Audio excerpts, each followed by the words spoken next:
The desert in winter is not as forgiving as the postcards make it seem.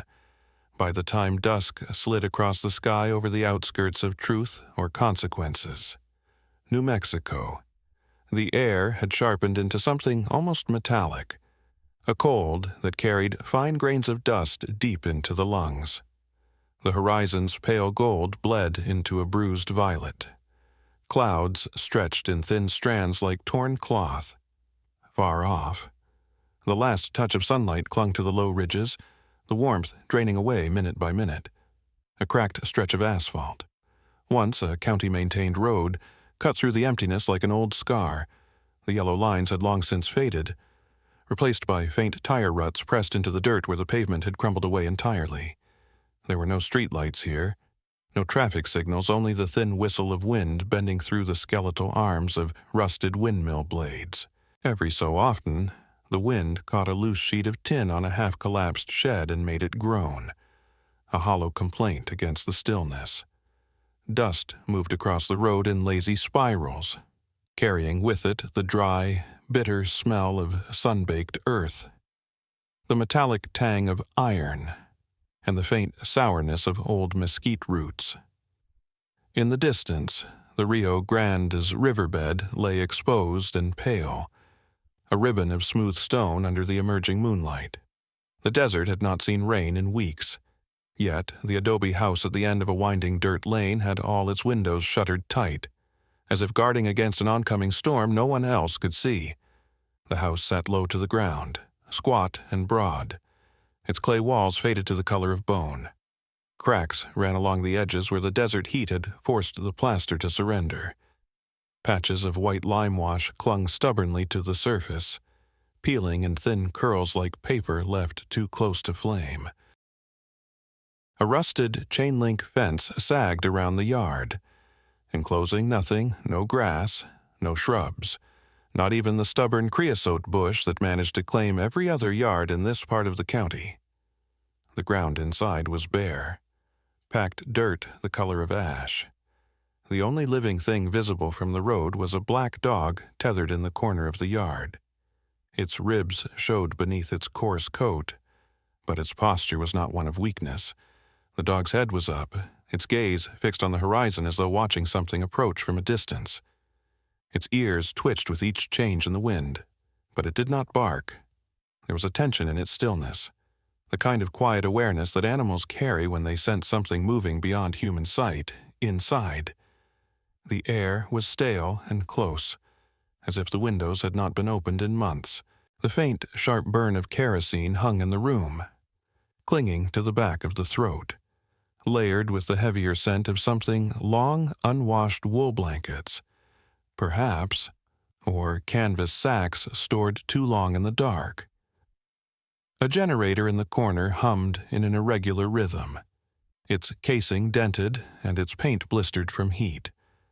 The sound was constant, a low mechanical heartbeat that made the air seem to vibrate. The only light came from a single propane lamp set in the middle of a bare wooden table. The flame burned low, casting more shadow than illumination, so that the corners of the room seemed to shift when looked at directly. 4 children sat around that table. None spoke. Their chairs were pulled close to the wood as if afraid to leave space between themselves and the table's edge. They sat upright, hands folded neatly before them, unmoving. Their faces were pale, unnaturally pale for children raised under the relentless sun of New Mexico, and their eyes caught the lamplight in a way that made them look almost metallic. In the dull yellow glow, flecks of silver seemed to swim in their irises, shifting like sand under water. The oldest, a boy who might have been 14, glanced once toward the shuttered window, his gaze sharp, searching. Then, just as quickly, he looked down at his folded hands. The smallest child, a girl no more than 5, shifted slightly in her chair. The motion made her bare feet brush against the coarse rug beneath the table. The sound was small, but in the stillness it was magnified, a whisper of movement that drew the eye. Her lips parted as though she might speak, but the boy beside her placed a hand lightly over hers, and she stilled instantly. her mouth closing without a sound. From the hallway, a shadow moved a taller figure, slow and deliberate in step. The flame of the propane lamp trembled slightly, making the shadows in the corners sway. The figure did not enter the room. It paused in the doorway, its face obscured by the dim light, and murmured something in Spanish too soft to catch. Then it turned and vanished back into the darkened hall. None of the children reacted, as though the presence were neither unusual nor worthy of acknowledgement.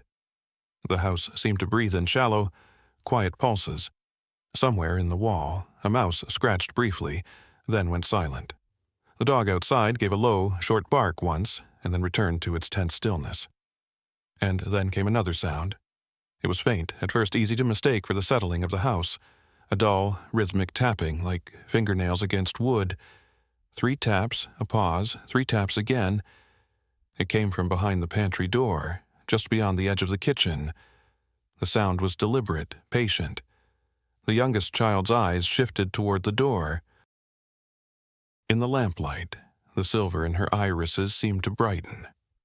The boy's hand pressed against hers more firmly. A silent command. She obeyed, lowering her gaze. Though her small shoulders had gone rigid, the tapping continued, unhurried.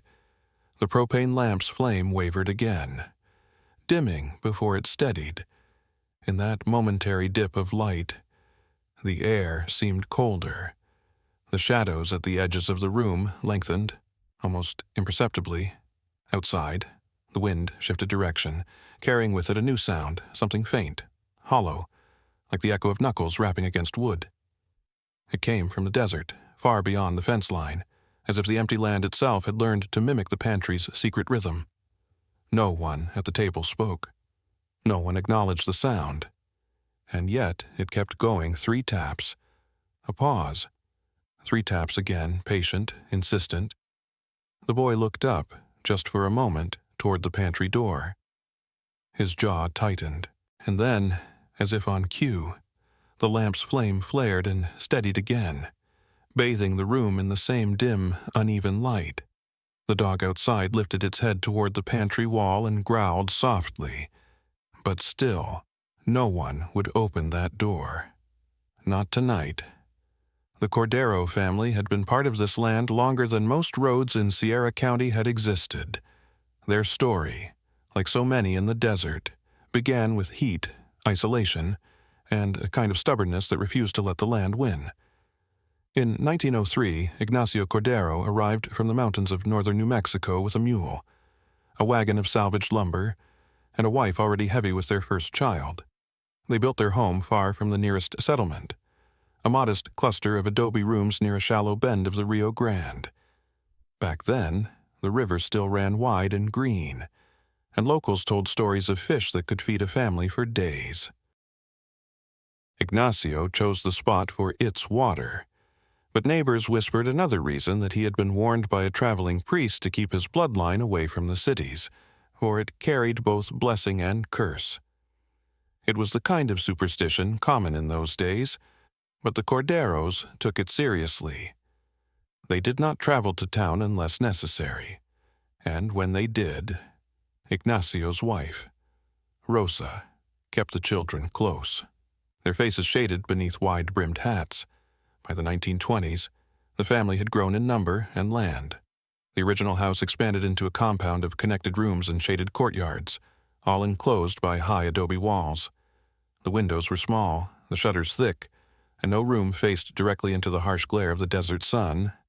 Then came 1917, the year the county sent a government health team into the area after reports of an epidemic. Officially, it was a tuberculosis inspection. Unofficially, the story went darker. The Corderos refused entry, locking the gates and turning away the men in their dust-covered trucks. 3 days later, one of the inspectors was found dead in his tent by the river. Cause unknown. His partner left the county before the week's end, telling anyone who would listen that the Corderos were hiding something in the dark. From that year forward, the family's isolation deepened. They grew most of their own food in a subterranean greenhouse dug into the earth behind the house. The glass panes angled low to the ground, half covered with burlap to keep out direct sunlight. They hunted jackrabbit and quail, but only in the hours before dawn or after dusk. When neighbors came calling, they were met at the gate, never invited in. Over generations, the rules became as fixed as scripture: no contact with outsiders after sunset. No children to leave the property without a parent. No photographs taken of the house, of the land, or of the family. All windows covered before sundown. Children to remain indoors during daylight, unless accompanied by a parent and fully covered. Breaking a rule meant punishment. What form it took, no one outside the family could say. But those who had lived near the property long enough claimed that children who broke the rules were never seen again. It was in the 1950s that the whispers began stories of the night-born. Travelers passing through said they had glimpsed pale figures moving between the buildings under a full moon, their eyes catching the light like animals' eyes. Ranch hands from neighboring properties claimed that Cordero children had an odd way of walking, as though unsure of their footing on open ground. And always, there was the detail that made people lower their voices: the eyes themselves, pale in color but threaded with flecks of silver that shimmered faintly, even in shadow. The Corderos dismissed it as nothing, a family trait, perhaps, or the invention of bored neighbors.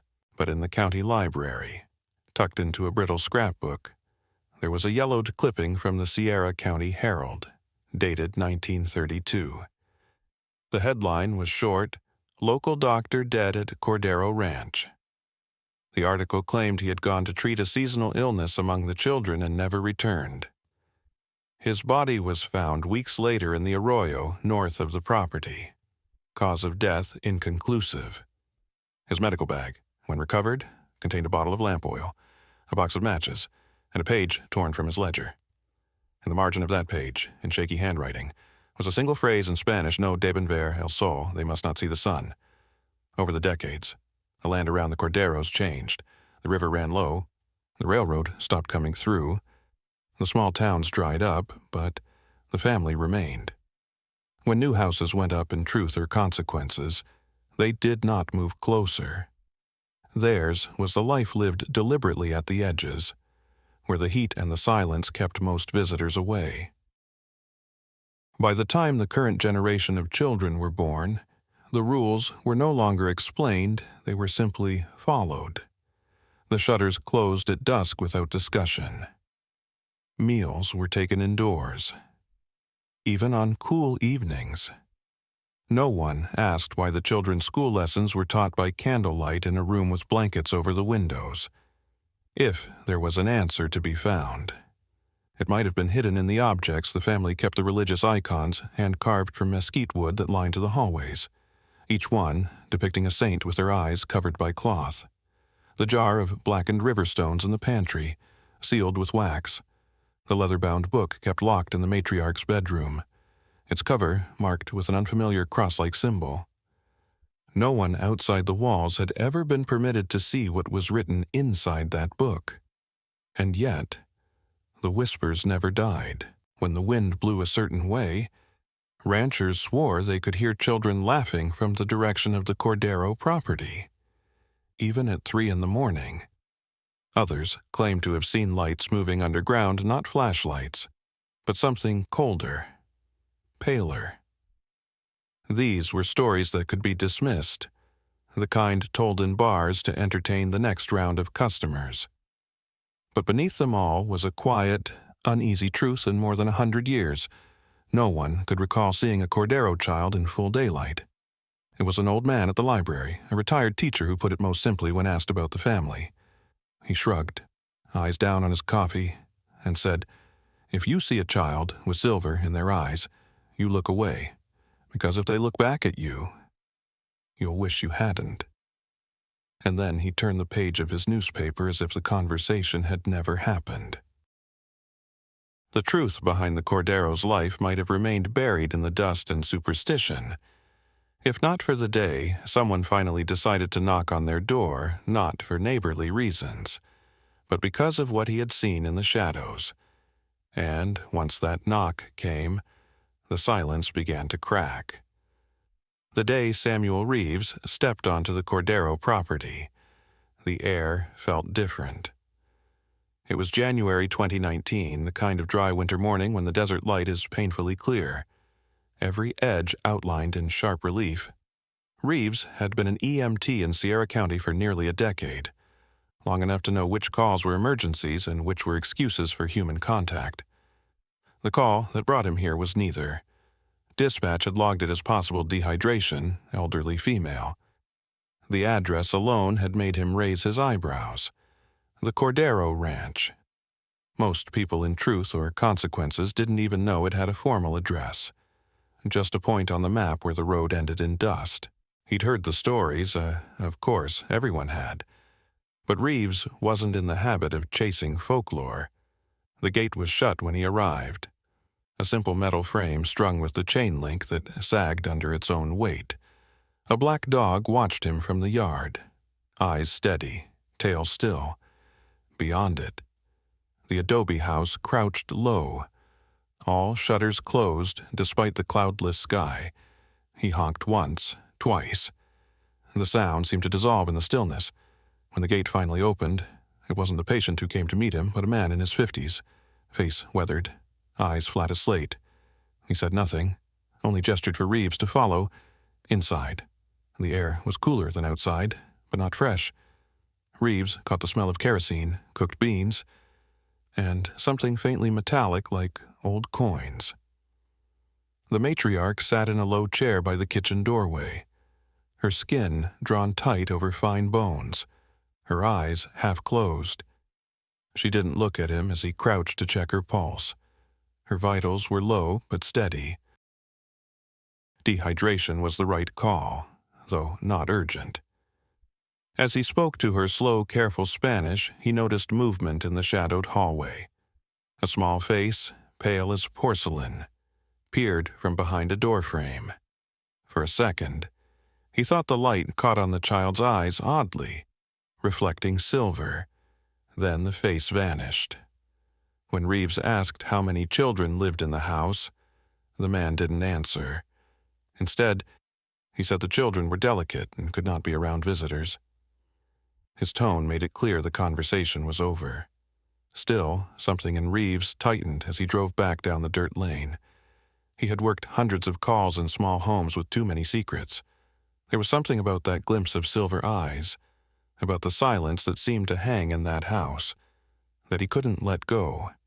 3 days later, Reeves filed a welfare report with the County Child Services Office. Most such reports went unanswered for weeks, but this one landed on the desk of a young caseworker named Karen Alvarado. She agreed to let Reeves accompany her on the follow-up visit. When they returned, the reception was the same cold, guarded. Alvarado asked to see the children. The man shook his head, saying they were ill and light intolerant. She pressed, citing state law. He told her they had everything they needed and began to close the door. Only when she mentioned the possibility of a court order did he relent, agreeing to think about it and shutting the door behind them. In town, the investigation began in the only way possible with questions. Reeves asked around, not in bars or on social media, but in quiet conversations with people who'd been in the county long enough to remember more than they wanted to. One neighbor, an elderly woman named Mrs. Vega, swore she'd never seen the children outside during the day, only at night, she said, lowering her voice. And not every night, just when the moon is dark. A former ranch hand from a neighboring property told him a different story, that he had seen them once in the early morning. Their heads covered with scarves, walking stiffly like they weren't sure where to put their feet, like they'd never been on sand before, he said. The contradictions bothered Reeves. He began digging into public records. He found almost nothing. The Corderos had never enrolled a child in the public school, never filed for food assistance, never appeared in census rolls. Medical records, where they existed, were fragmentary years missing between visits, outdated immunization logs, gaps that spanned entire childhoods. The first real lead came from the county archive, a windowless room in the back of the library. In a box labeled Property Disputes, 1930s, Reeves found a leather-bound ledger. It wasn't a legal document, but a family record: births, deaths, marriages, all in the same looping Spanish script. Some entries had small, unfamiliar symbols beside them, almost like branding marks. A circle split by a vertical line. When he asked the librarian about it, she shook her head. That came from the Cordero place years ago. No one knows how it got here. A week later, he tracked down a retired sheriff named Alton Garrison. Garrison was in his 80s now, half-deaf, but sharp where it counted, over coffee at the diner. He told Reeves about a night in 1967 when he'd found 3 children walking barefoot along the arroyo at 3 in the morning. They gave their name as Cordero but said nothing else. Shined my flashlight on them, Garrison said, and their eyes, I swear, they lit up like a cat's. Not red, silver. The story would have been easy to dismiss if Reeves hadn't also stumbled upon the locked cabinet at the local historical society. Inside, beneath a stack of brittle photographs, was a hand-drawn map of the Cordero property. Faint pencil marks indicated the main house, the greenhouse, the outbuildings, but in the farthest corner of the land, in a patch of nothing but rock and sand, someone had drawn a perfect circle. Next to it, in neat block letters, was a name: El Pozo del Silencio, the Well of Silence. When Reeves showed the map to Alvarado, she frowned. Why would a family that's afraid of outsiders mark anything on a map? He didn't have an answer. But he knew then that whatever the Corderos were hiding wasn't just inside the house, and as he traced the pencil circle with his fingertip, he had the uneasy sense that someone else had drawn it for a reason not to record it, but to warn anyone who found it. The key to the Cordero mystery came, unexpectedly, in the hands of a man who smelled of dust and old paper. His name was Dr. Elias Montoya, a retired professor of Southwestern history who volunteered at the Truth or Consequences Historical Society. Reeves had gone there to ask about the strange symbol in the ledger, expecting another dead end. Instead, Montoya studied the looping script and the circle with a line mark with a focus that made Reeves uneasy. This, Montoya said, tapping the page, is not decorative. It's a sigil. Reeves leaned closer. Meaning, someone thought it had power. Montoya agreed to help. Over the next week, they worked in the back room of the Historical Society, poring over documents scavenged from dusty cabinets and boxes. Then, in the bottom of a crate labeled Private Donation Estate of L. Cordero, Montoya found a journal bound in cracked leather. The cover impressed with the same unfamiliar cross-like symbol Reeves had seen on the family's gate. A lock hung from its clasp, but the metal was brittle with age. Inside, the handwriting shifted from the tidy script of the ledger to a rough, urgent scrawl. The entries were dated between 1909 and 1911, written in archaic Spanish laced with rural idioms. Montoya translated aloud, his voice low as though the words might carry. The journal told of a disaster, a mine collapse in late summer of 1909. 14 men were trapped underground for 12 days.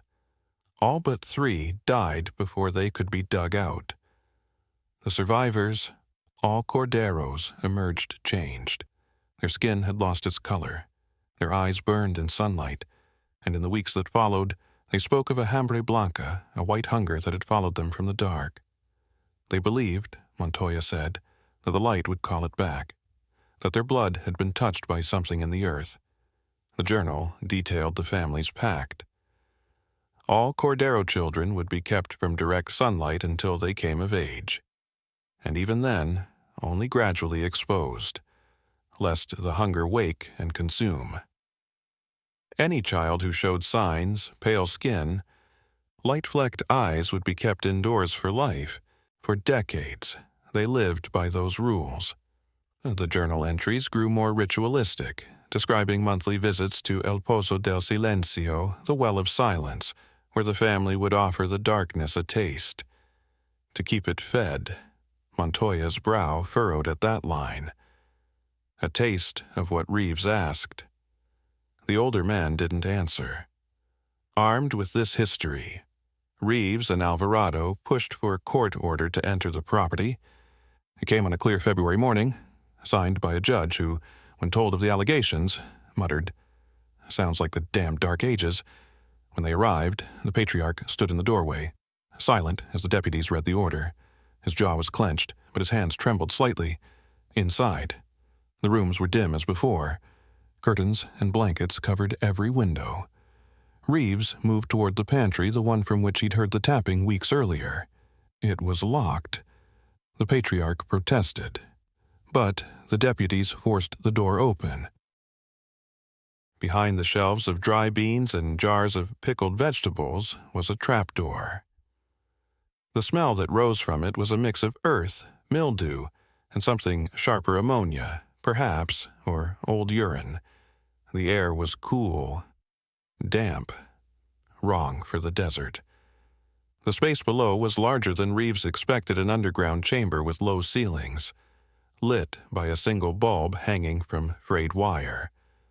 4 children stood at the far wall, shielding their eyes from even that dim light. Their skin was so pale it seemed almost translucent.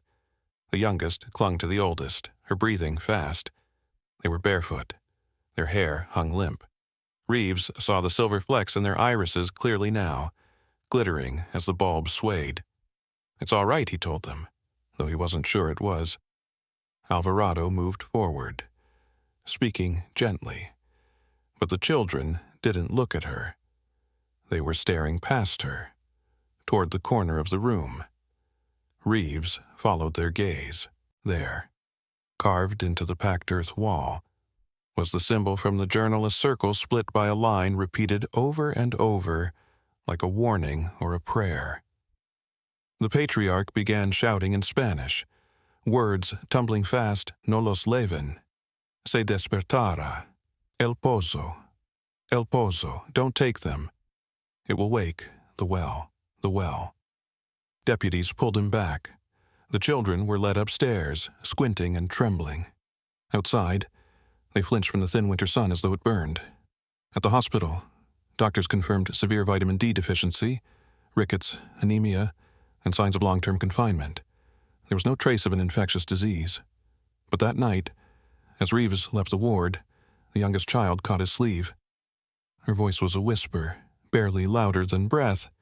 "It comes," she said, eyes wide and silver bright. "When the light stays too long." Her words stayed with him, even as the doors closed behind him and the fluorescent lights of the hospital hallway chased the desert dark away. The legal machinery moved faster than Reeves expected. Within a week, the Cordero patriarch and his wife were charged with multiple counts of felony child neglect and unlawful confinement. Bail was set high enough to ensure they stayed in county lockup. The deputies who had walked through the Cordero house testified to the blocked windows, the pantry trap door, and the pale, trembling children found underground. The trial itself would take months, but the immediate priority was the children. They were transferred to a pediatric care unit in Las Cruces, where doctors began a cautious regimen of nutritional supplements, physical therapy, and light exposure, even in the filtered glow of the hospital. They squinted, their eyes watering as if each photon was a needle. The staff learned quickly that sudden brightness sent them into panic. Light therapy had to be gradual, 10 minutes a day under a low-intensity lamp. Then 15, then 20. The oldest boy tolerated it with a stony face, but the youngest cried softly, hiding her eyes in the crook of her arm. When news broke, the story spread fast. Local papers ran headlines that hinted at both tragedy and horror: children of darkness found in desert compound. Century-old family secret ends in arrest. National outlets descended on truth or consequences, hungry for images, details, anything to turn the whispers into spectacle. The town was split. Some saw the Corderos as dangerous zealots who had used superstition to justify cruelty. Others muttered that the family's ways were their own business, and that the state had no right to strip them of their children. A few, mostly the older residents, said nothing at all except to cross themselves when the subject came up. In one televised interview, Reeves was asked if he believed in the white hunger from the journal. He answered honestly, "I believe in neglect," he said. "I believe in the damage it can do." As for curses, I've seen enough to know people can make their own. But privately, the words of the youngest girl gnawed at him. It comes when the light stays too long. By spring, the children were in foster care. 2 were placed together in a home with a retired schoolteacher who lived in the outskirts of Las Cruces. The other 2 went to a ranch family farther north. Reports from their caseworkers spoke of slow progress, stronger bones, healthier skin, less fear of open spaces, but none of them liked to be outside alone, even at dusk. Months later, Reeves received a plain envelope in the mail, no return address. Inside was a single sheet of lined paper. The handwriting was cramped, uneven. There are more like them. The well is not closed. There was no signature. He tried to trace the letter postmarked in Arizona. From a town so small it barely appeared on the map, but it led nowhere. Still, the thought that the Corderos were not an isolated case began to take root. By summer, he had received 3 more letters. Each claimed knowledge of families in remote parts of the Southwest who kept their children from the sun. One named a canyon in Utah. Another spoke of an abandoned silver mine in Nevada. He shared the letters with Alvarado. She read them silently, her jaw tight. "You think this is real?" she asked. Reeves didn't answer. That August, he visited Las Cruces to see the oldest Cordero boy, now 16. They met in the backyard of the foster home in the early morning, before the sun climbed too high. The boy's skin was still pale, but not ghostly. His silver-flecked eyes met Reeves's without flinching. "They say the curse isn't real," Reeves said, testing him. The boy was quiet for a long time, then, "It's real enough if you believe it. And my family, they believed it, all the way down to their bones." "What about you?" Reeves asked. The boy's gaze shifted to the horizon, where the desert shimmered in the heat. "I believe there's something under that well," he said. "I just don't know if it's waiting for us, or if we've been waiting for it." 2 years later, on a cloudless June afternoon, the youngest Cordero child stood in the middle of a school playground. She was 8 now, wearing a sun hat and a yellow dress. The other children ran and laughed around her. For a long moment, she stood still, her face tilted toward the sun, her eyes closed, her lips curved into a trembling smile. And if Reeves had been there, he might have noticed how the silver in her irises caught the light when she finally opened them again, not fading, but burning brighter. The narrator's voice lowers, almost a whisper now. Was the white hunger only a superstition? Used to keep a family in the shadows for generations, or had the Corderos been guarding something the rest of us would rather not see? Perhaps the truth is still buried in the desert, waiting for the day the light stays too long. The screen fades to black, the echo of wind over the Rio Grande the only sound.